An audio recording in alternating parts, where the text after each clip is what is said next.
Hai everyone, welcome to Om Brewok Story. Semoga kalian sehat selalu dan diberikan rezeki yang berkah ya. Kali ini Om akan bahas cerita film yang berjudul Joram, keluaran tahun 2024. Film ini mengisahkan perjuangan seorang ayah yang punya anak 5 bulan. Istrinya dibunuh dengan sangat kejam, sedangkan dia harus bersusah payah menyelamatkan nyawanya dan putranya itu dari kejaran orang-orang yang ingin membunuhnya. Misteri demi misteri silih berganti. Kenapa dia menjadi sasaran pembunuhan? So, nggak usah pakai lama, bemper Om Brewok Story.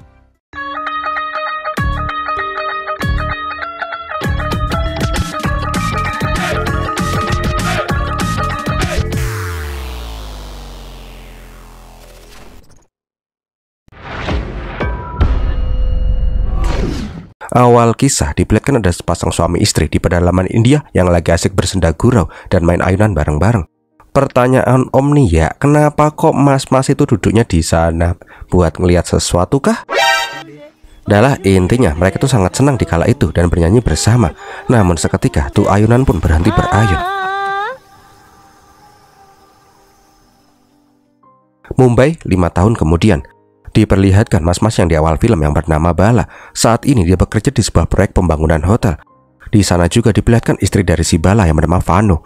Diperlihatkan mereka itu harus bekerja dengan membawa putra mereka yang bernama Joram yang baru saja berusia 5 bulan.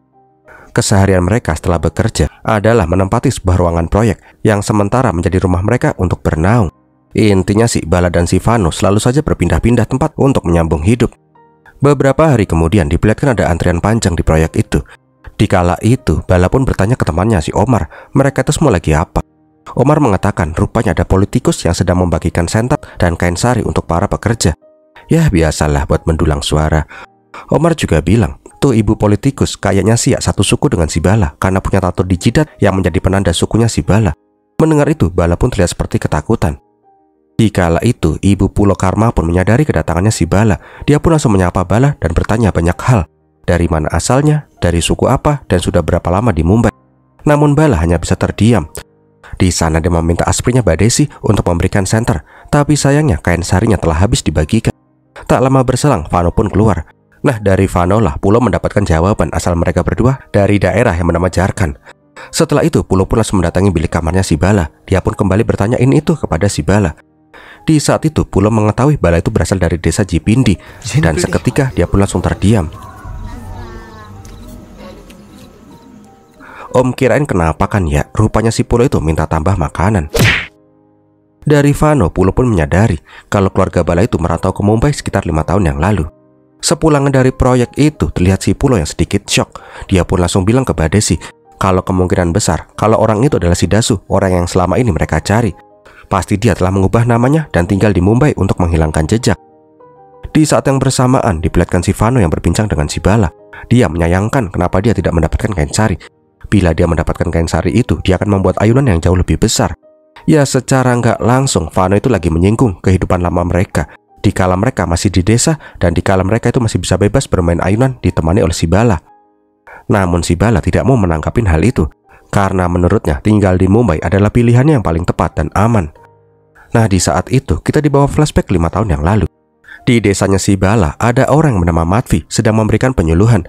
Intinya sih, ada pengusaha dari kota yang ingin membeli tanah mereka untuk dijadikan pertambangan nikel dan besi.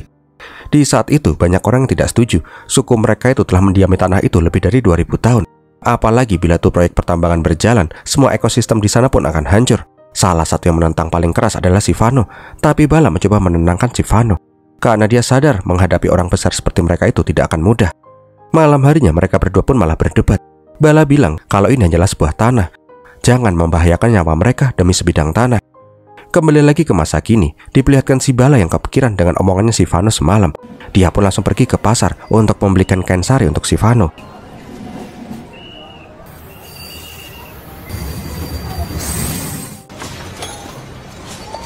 Di saat yang bersamaan di proyek, diperlihatkan ada mas-mas yang sedang membawa kayu dengan paku besi. Scene kemudian memperlihatkan ada orang yang mendatangi bilik kamarnya si Vano dan disambut oleh si Vano. Namun malam harinya ketika si Bala pulang ke rumah, dia telah mendapati istrinya telah tergantung terbalik dan sudah tidak bernyawa. Sialnya lagi, ada orang yang langsung menyerang dia. Di saat itu, Bala mencoba membela dirinya dan menyerang balik tuh orang hingga tuh orang pun tewas digebuk pakai muntu. Tapi sialnya adegan itu malah direkam. Ketika si Bala ingin mengejar tuh mas-mas, mereka berhasil melarikan diri.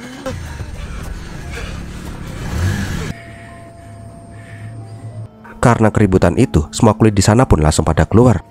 Di saat kembali ke kamar, semua telah terlambat. Vano telah tewas dengan luka paku yang sangat banyak.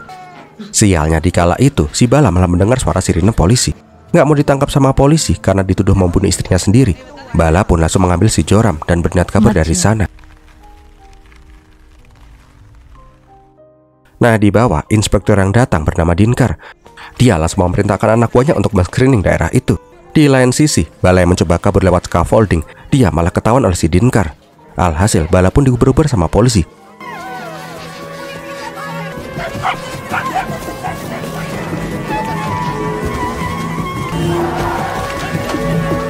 Namun tuh orang larinya kencang banget, sehingga polisi pun kehilangan jejak si Bala. Di saat yang bersamaan, diperlihatkan Pulo dan si Badesi yang sedang memantau TKP, dan mereka pun langsung pergi ketika polisi sudah mulai berdatangan. Polwan juga laporan ke Dinkar kalau orang mereka cari itu bernama Bala. Asal-usulnya tidak ada orang yang tahu. Cewek yang digantung terbalik itu adalah istrinya, sedangkan mas-mas yang mati di sana juga tidak diketahui latar belakangnya. Sama satu lagi, barang yang dibawa sama si Bala itu bukan barang curian, melainkan putranya si Bala yang baru berusia 5 bulan. Nah, di tempat lain diperlihatkan si Pulo yang mendatangi rumah salah satu pejabat Mumbai yang bernama Basar. Dia pun langsung meminta si Badesi untuk menghubungi si Basar. Tapi asistennya si Basar bilang kalau bosnya itu tidak bisa diganggu. Mendengar itu, Badesi pun langsung pengen melabrak tuh orang. Tapi Pulo langsung menutup pintu mobil itu dengan keras. Masalah ini nggak akan terjadi kalau Badesi bisa menjalankan tugasnya dengan benar. Ya udah deh, Pulo pun menyuruh si Badesi menghubungi stasiun TV. Dia bilang kalau dia tuh punya footage kasus pembunuhan suami yang membunuh istrinya sendiri. Tak lama berselang, Dinkar pun didatangi oleh komandannya. Dia nggak mau tahu tuh orang harus segera ditangkap. Dinkar itu memohon agar dia bisa diganti inspektur yang lain karena udah 2 hari dia nggak pulang ke rumah. Bahkan aslinya ini bukan tugasnya, karena dia itu cuma gantiin inspektur yang sedang cuti. Namun Pak Komandan tetap aja menyuruh si Dinkar untuk menangani kasus ini. Jangan manja kalau jadi polisi. Nah, di saat kondisi udah mulai kondusif, diperlihatkan si Bala mendatangi biliknya si Omar. Dia meminta bantuan si Omar dan istrinya untuk memberikan si Joram susu. Bala juga bilang ke Omar kalau dia tuh nggak tahu apa-apa. Tiba-tiba istrinya dibunuh dan digantung terbalik. Kenapa dia lari dari polisi? Karena dia tuh takut dibunuh juga. Karena sudah lama mengenal si Bala, Omar pun bisa mengerti. Tapi dia nggak bisa membantu lebih banyak.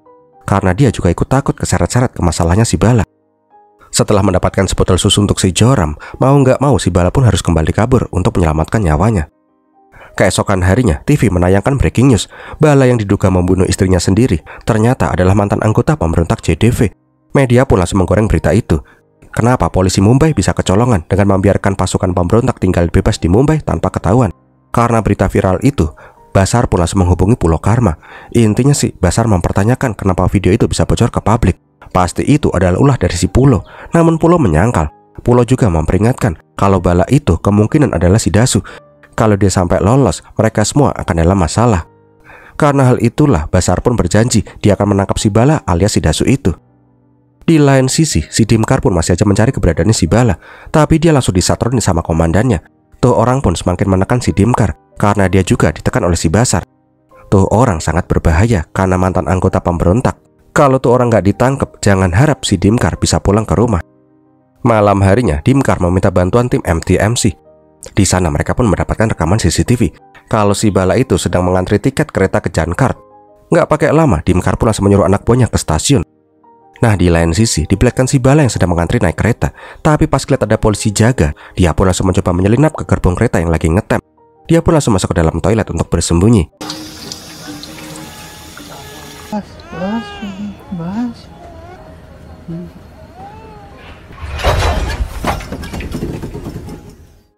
Di saat yang bersamaan, polisi anak buahnya si Dinkar udah mulai menyusuri stasiun itu. Sialnya, toilet dia bersembunyi malah digedor-gedor sama petugas kebersihan. Takut ketahuan, Bala pun langsung keluar toilet. Tapi gara-gara keluar itulah, dia malah ketahuan dan dikejar-kejar polisi satu stasiun. Di pengejaran itu, Dinkar pun menyuruh anak buahnya untuk tidak menembak. Satu sisi banyak warga sipil di sana, dan satu sisi yang lain dia ingin menangkap si Bala hidup-hidup. Karena dia tuh masih agak curiga dengan kasus pembunuhannya si Vino. Sialnya, pas si Bala mau disergap, dia malah berhasil melawan dan malah ditembakin. Dengan sekuat tenaga, Bala pun mencoba melarikan diri. Naasnya dia malah mentok sampai ke gerbong paling depan. Di kala itu, Bala udah nggak tahu harus gimana lagi. Dinkar yang tahu Bala sudah terdesak mencoba bernegosiasi. Bala pun menjelaskan dia itu tidak membunuh istrinya, ada orang lain yang membunuh istrinya dan ingin membunuh dia juga. Di saat Bala udah mau diajak ngomong, ada polwan yang malah pengen menangkap si Bala. Sialnya, tuh polwan pun malah harus kelempar keluar kereta. Di saat kereta berhenti mendadak, Bala pun malah berhasil melarikan diri. Sebelum lanjut, kita diperlihatkan flashback 5 tahun yang lalu. Karena mayoritas warga tidak ingin tanah mereka direbut, malah banyak warga yang bergabung ke pasukan pemberontak JDV. Tak terkecuali si Bala. Karena kalau dia menolak bergabung, pasti dia akan langsung dibunuh oleh pasukan pemberontak. Di saat lagi latihan perang, pemimpin pemberontak dikabarin kalau Madavi kembali datang ke desa untuk melobi penjualan tanah. Nah, di sisi lain diperlihatkan Madavi dan para mafia tanah sedang berkoordinasi. Gimana pun caranya, mereka itu harus mendapatkan tanah para warga desa dengan harga yang sangat murah. Kalau bisa mah malah gratis. Mereka itu nggak peduli walaupun harus menggunakan kekerasan. Aslinya sih Madavi itu udah nggak mau melanjutkan ini karena dia itu sudah dicap sebagai pengkhianat suku. Tapi gimana ya, Madavi pun sudah terlanjur tegur. Kembali lagi ke masa kini, diperlihatkan Mbak Desi mendapatkan update berita kalau Bala itu berhasil kabur lagi dan ada seorang polwan yang tewas dalam pengejaran itu. Mendengar berita itu, Pulo langsung meminta untuk pulang ke Jarkan aja. Kalau memang orang itu adalah si Dasu, pasti dia akan mencari Pulo di Jarkan. Nah, di lain sisi, si Dimkar pun semakin penasaran karena dia itu melihat dengan kepalanya sendiri kalau anak buahnya tewas itu bukan karena diserang oleh si Bala, melainkan karena kesalahannya sendiri. Kalau ini orang sangat berbahaya, kenapa dia malah terlihat seperti pengecut yang ketakutan parah? Di saat yang bersamaan, diperlihatkan si Bala yang diam-diam menaiki sebuah truk kargo. Nah, kita kembali lagi ke masa lalu dulu yuk. Di saat itu diperlihatkan pasukan pemberontak berhasil menangkap si Madavi dan langsung digantung terbalik. Dikala itu, orang yang mendapatkan tugas menarik si Madavi itu adalah si Bala. Di sana dia harus menahan rasa ngerinya karena melihat si Madavi yang digebukin pakai kayu yang berpaku.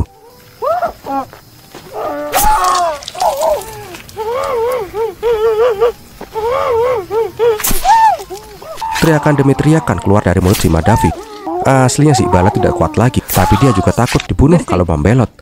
Nah, di sana kepala pemberontak pun juga bilang kalau ada yang berani menjual tanah mereka ke pengembang, maka nasib mereka juga akan sama seperti si Madavi. Semua warga pun harus berjuang demi tanah mereka. Nggak perlu takut karena pasukan pemberontak akan melindungi mereka.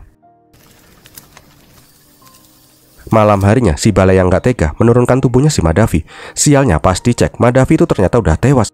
Karena hal itulah, Bala pun menjadi dilema besar. Dia itu sudah tidak mau menyaksikan penyiksaan seperti itu lagi. Sambil menangis di pelukannya si Vino, Bala pun ingin mereka melarikan diri aja dan hidup tenang di suatu tempat. Karena hal itulah, mereka berdua pun sepakat untuk kabur dari pasukan pemberontak dan mengikhlaskan tanah mereka. Selanjutnya seperti apa, kita semua udah pada tahu.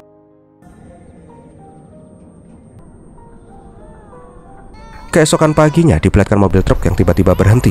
Rupanya sopir menyadari ada penumpang ilegal karena suara tangisannya si Joram. Nah, di saat turun itu, dia sudah masuk ke daerah perbatasan Jarkan. Nah, di lain sisi diperlihatkan si Dimkar yang juga sampai di Jarkan. Di sana dia dijemput oleh polisi setempat dari suku asli Jarkan yang bernama Manju. Di lain tempat tak jauh dari sana, diperlihatkan si Bala dengan si Joram yang berjalan di antah berantah. Dia bingung harus kemana lagi. Di sisi yang lain diperlihatkan juga si Pulo Karma yang sudah sampai di desanya di Jarkat. Di sana dia ditelepon oleh seseorang yang intinya meminta izin pembangunan tambang baru di daerah itu, yang berarti penggusuran ribuan orang akan terjadi lagi. Tak lama kemudian diperlihatkan si Manju memasang poster buronan di Menara Sutet. Sedangkan si Damkar malah lagi asik nyek di alang-alang.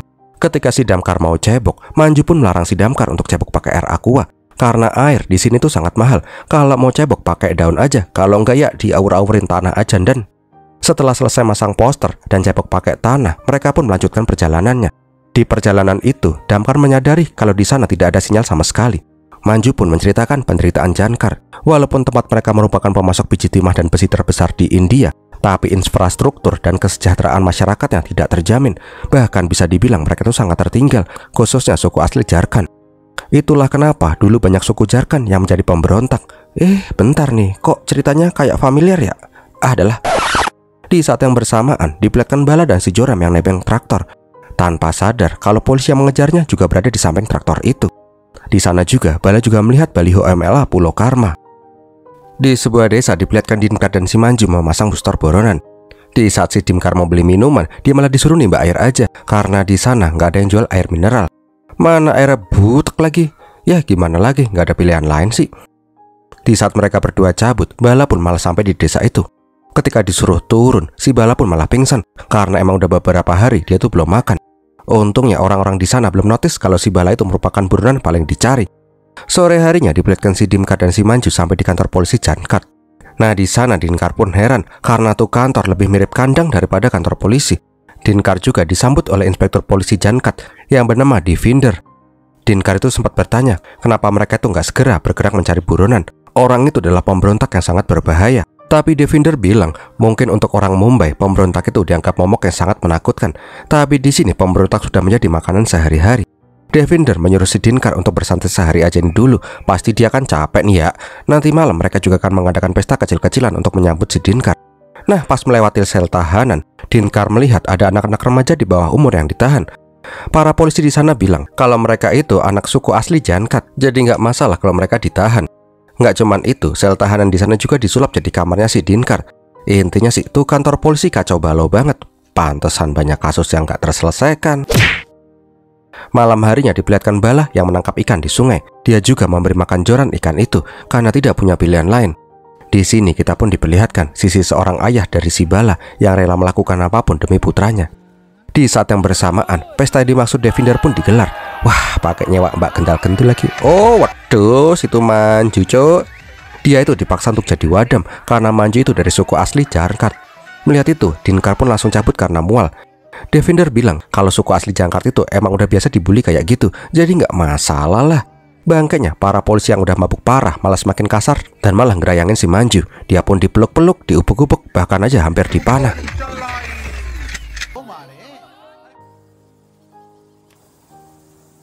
Keesokan harinya, dikala semua polisi bangkai itu pada tepar mabuk, Dinkar itu membebaskan para remaja yang di sel. Dia pun meminta semua anak-anak itu untuk segera kabur dan jangan pernah tertangkap lagi.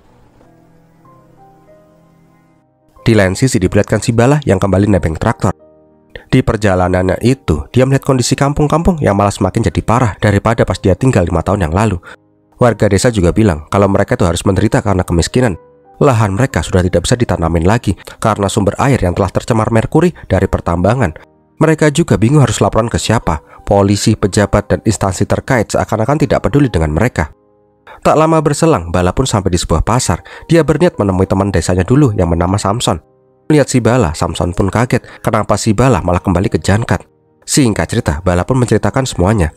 Tujuannya kembali ke Jankart, dia itu ingin meminta maaf ke pemimpin pemberontak karena dulu pernah kabur. Dia berharap bisa dapat perlindungan dari pemimpin pemberontak. Tapi Samson mengatakan pemberontak sudah tidak ada lagi. Mereka semua telah tewas dibunuh. Sisa-sisa pemberontak harus menyembunyikan identitas mereka dan membaur dengan masyarakat sekitar. Nah, di lain sisi diperlihatkan ada HP-HP yang pada digempok di pohon. Tahu ada telepon masuk, anak buahnya si Devinder langsung membangunin komandannya. Rupanya tuh HP sengaja digantungin di pohon itu karena cuma di sanalah sinyal keluar. Ketika mau mengangkat telepon dari si Badesi, Devinder pun menyadari kalau para tahanannya itu udah pada kabur. Adalah intinya si Badesi itu baru aja tahu kalau ada inspektur dari Mumbai yang jauh-jauh sampai ke Jankart. Nggak mau ada orang yang ngubek-ngubek wilayahnya, Pulau Karma memerintahkan untuk segera memburu si Dasu alias Bala, kalau bisa dibunuh aja di tempat. Mendapatkan perintah itu, Devinder pun langsung ngebangunin anak-anak buahnya. Di sana juga diperlihatkan kalau semua persenjataan udah pada berdebu karena emang nggak pernah dipakai sama sekali. Tapi pas mau berangkat, Dinkar memperingatkan kalau ini adalah misinya dan tuh orang nggak boleh ditembak. Kalau ada yang berani macam-macam, urusannya bakalan beda. Tapi di mobil, Devinder bilang ke anak buahnya, nggak usah memperdulikan perintahnya si Dinkar. Kalau ketemu si Dasu, langsung tembak di tempat. Malam harinya diperlihatkan si Samson yang menyuruh Bala untuk menunggu. Nanti setelah pasar tutup, Simpson akan mengajak Bala ke tempat persembunyian pemberontak yang masih tersisa. Sialnya, polisi udah keburu datang. Nggak memperdulikan perintahnya si Dinkar, para polisi katro itu pun langsung menembaki si Bala dengan membabi buta.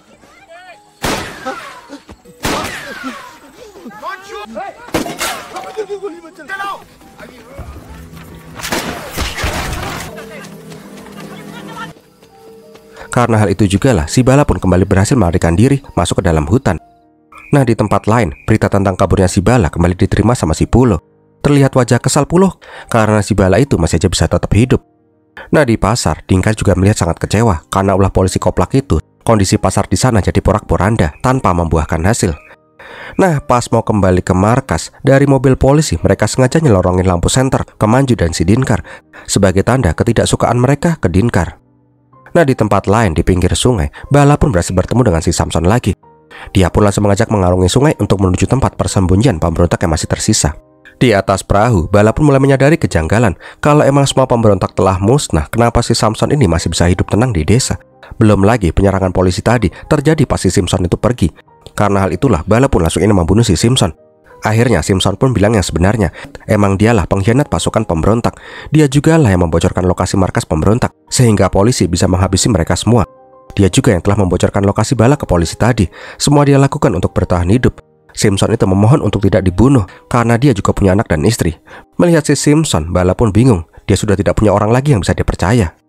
Di lain tempat, diperlihatkan si Manju mendatangi si Dinkar. Dia pengen ngasih sesuatu ke Dinkar tentang perintah Devinder untuk membunuh si Bala. Intinya sih, mereka semua itu di bawah perintah orang besar yang sedang bermain. Manju pun menceritakan kisah 5 tahun yang lalu. Di saat itu pasukan pemberontak menggantung orang secara terbalik dan memukulinya sampai mati. Orang itu bernama Madavi, anak dari Babulal Karma. Saat itu Madavi menjadi perantara antara suku Jankar dengan perusahaan tambang. Manju juga menceritakan dan menunjukkan siapa itu Babulal Karma. Dia adalah menteri pertama dari suku asli Jankar. Karena kematian mengenaskan putranya, Babulal pun langsung kena stroke dan lumpuh seketika.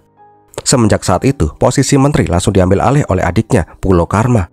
Di zaman kepemimpinannya si Pulo, tanah-tanah orang asli suku Jankar berhasil direbut dengan paksa. Dan sekarang kita udah pada tahu kalau pabrik nikel dan besi terbesar di India dibangun di sini. Karena hal itu juga lah kekuasaan Pulo semakin besar. Dia pun memerintahkan tentara dan polisi untuk memburu habis-habisan para pemberontak tanpa menyisakan sisa. Semua orang-orang itu mati dengan cara digantung terbalik dan disiksa sampai ajal menjemput. Rupanya Dasu alias Bala merupakan salah satu dari mereka. Karena dendam melihat keponakannya mati dan kakaknya menjadi lumpuh, Pulo pun berniat membunuh semua orang yang terlibat di kasus itu. Sayangnya 5 tahun yang lalu Dasu hilang tanpa jejak. Tapi kemarin Pulo menemukan si Dasu di Mumbai pas dia lagi kampanye. Itulah kenapa Pulo memerintahkan membunuh si Dasu. Tapi karena Dasu nggak ada, anak buahnya malah membunuh istrinya dengan cara yang sama dengan kematian si Madavi. Mendengar itu semua, Dinkar ingin menemui si Pulo. Tapi Manju bingung, dia tuh dapat perintah untuk mengantar Dinkar ke stasiun besok pagi. Namun kalau si Dinkar mau mengambil resiko, dia akan mengantar Dinkar ke kediamannya si Pulo. Kenapa Manju bersedia melakukan ini semua? Karena dia itu tidak pernah memilih untuk memakai seragam polisi. Begitu juga dengan si Dasu, dia pasti tidak ingin menggunakan seragam pemberontak. Pilihan mereka itu cuma 2, bekerja ke pihak yang berkuasa atau mati konyol. Nah, keesokan harinya diperlihatkan si Bala yang lihat siaran TV yang memperlihatkan Pulo Karma akan mengizinkan pembukaan lahan hutan untuk membuat pertambangan besi yang kedua. Dia pun bilang walaupun banyak kerugian, tapi dia berjanji semua warganya akan sejahtera ketika tambang itu dibuka. Di lain sisi, diperlihatkan Devinder yang memaksa si Dinkar untuk segera pulang ke Mumbai aja, biarkan tugas pemburuan si Bala diserahkan ke mereka. Bahkan Devinder memaksa si Manju untuk segera membawain inspektor ke stasiun. Nggak mau nyerah, Dinkar pun langsung berpura-pura menodongkan pistolnya ke Manju dan menyuruhnya untuk pergi ke rumahnya si Pulo. Alhasil, Devinder pun malah kebakaran jenggot. Dia tuh tahu bener kalau misinya ini sampai gagal, dialah yang akan dikulitin sama si Pulo. Nah, di lain tempat diperlihatkan si Bala mengintai rumah dinasnya si Pulo. Di kala itu, rombongan Pulo akan pulang ke rumah pribadinya si Pulo. Tapi di tengah jalan, BDC menyadari kalau ada orang yang gelantungan di belakang mobil. Siapa lagi kalau bukan si Bala? Melihat itu, Pulo pun langsung menyuruh rombongan mengganti rute mereka ke tambang aja. Dia juga memerintahkan membiarkan Bala gelantungan seolah-olah nggak ada yang menyadari. Pulo juga meminta BDC menerjunkan tentara ke lokasi tambang. Nah, di tempat lain, di rumahnya si Pulo, pelayan Pulo dikabarin kalau nyonya nggak akan pulang. Dia itu malah menuju tambang.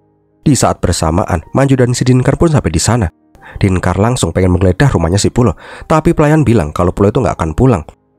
Udah tahu kalau Pulo menuju tambang, mereka berdua pun langsung cabut.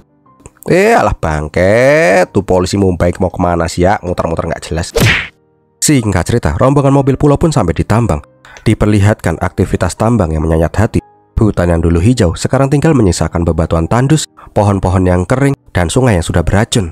Pas sampai di lokasi yang sudah ditentukan, para tentara pun heran kenapa orang yang gandul tadi itu udah nggak kelihatan. Namun Pulo terlihat tenang. Dia itu yakin pasti Bala akan keluar dengan sendirinya. Ternyata si Bala itu menyamar jadi pekerja tambang. Sedangkan si Dinkar dan si Manju juga udah masuk ke lokasi tambang.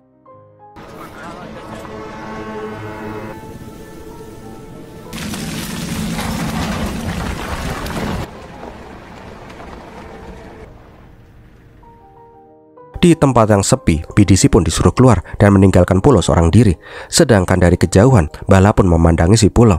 Pas mau turun, dia tuh nggak jadi karena dia melihat si Dinkar yang lewat. कहाँ जा रहे हो? ये कबाब सीना हो गया था? अरे आपका फोन ही नहीं लगभग करे हम तब हमको ले आया यहाँ पर। पुलिस क्या कर रहा है वहाँ पर? जब से आपका फोन आया है तब से एक्शन में आ गया। Singkat ceritanya, Dinkar pun mendatangi si Pulo. Dia ingin bertanya tentang kasus kematian Vino di Mumbai. Tapi tiba-tiba Bala malah keluar dengan ngagetin. Ya jelas saja, Pulo dan si Dinkar pun langsung kaget dan langsung menodongkan pistol. Sambil menangis, Bala pun bilang ke Pulo kalau mereka itu pernah bertemu. Dia adalah pekerja proyek yang ditemui Pulo di Mumbai. Niat kedatangannya menemui si Pulo karena dia itu ingin meminta perlindungannya si Pulo yang kelihatannya baik banget. Dia memohon untuk menitipkan Joram ke Pulo. Walaupun dia harus mati, tapi dia memohon agar putranya itu bisa dirawat. Rupanya si Bala itu tidak mengetahui kalau orang yang membunuh istrinya dan ingin membunuh dirinya itu ya si Pulo ini. Melihat itu, Dinkar pun langsung menjelaskan fakta yang sebenarnya, kalau Pulo lah orang di balik semua ini. Seketika, Pulo pun langsung ingin merebut pistolnya si Dinkar. Sialnya karena perebutan itu, dia malah ketembak tepat di matanya hingga tewas. Karena suara tembakan itu, para tentara pun mulai menembakkan si Bala dan si Dinkar. Nggak cuma itu, Devinder bengek pun juga nggak mau ketinggalan.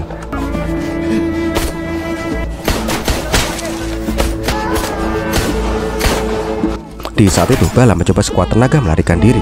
Karena terus saja ditembakin, Bala mencoba menembak balik dan berhasil membunuh si Devinder. Syukur! Nggak punya pilihan lain, Bala dan si Joram pun melompat ke jurang.